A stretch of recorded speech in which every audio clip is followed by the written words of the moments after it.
Welcome to another great episode of American Rifleman Television, brought to you by Ruger, rugged, reliable firearms. Now this week we continue our look at the rich history of the Remington Arms Company, founded of course in 1816, 200 years ago this year. This week's Rifleman Review, we look at the most modern variant of the Taurus Judge that's chambered for both .410 shot shells as well as .45 Colt.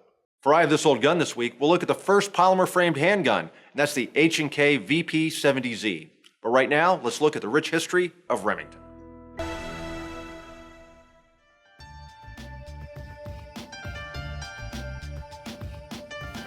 Talk about iconic American firearms.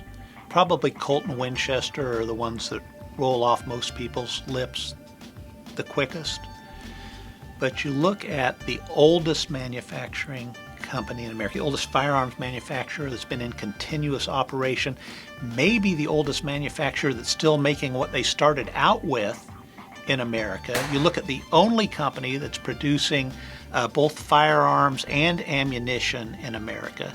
You look at the largest producer of American shotguns and rifles, and you look at the company that probably most hunters and sportsmen identify with in America, and you're talking Remington.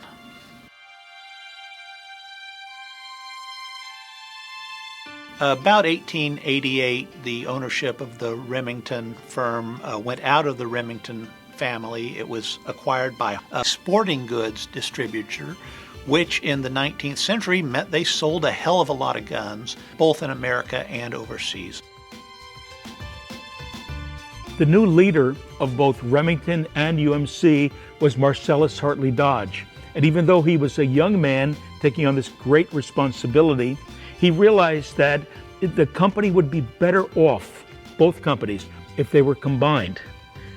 In January 1911, he did so. And therefore, after that point, even though the companies resided still in Ilion and Bridgeport separately, the sales force, the marketing, and all the advertising now became Rem UMC. He had the vision to see that you can offer more product, better product to the sportsman if you combine both ammunition and firearms.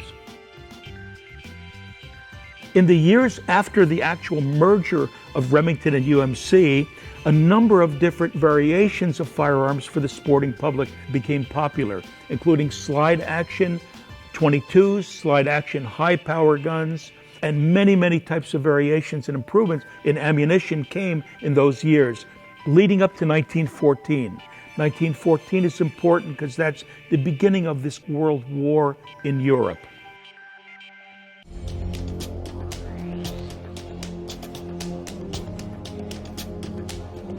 To watch this entire episode on Outdoor Channel, contact your TV provider today.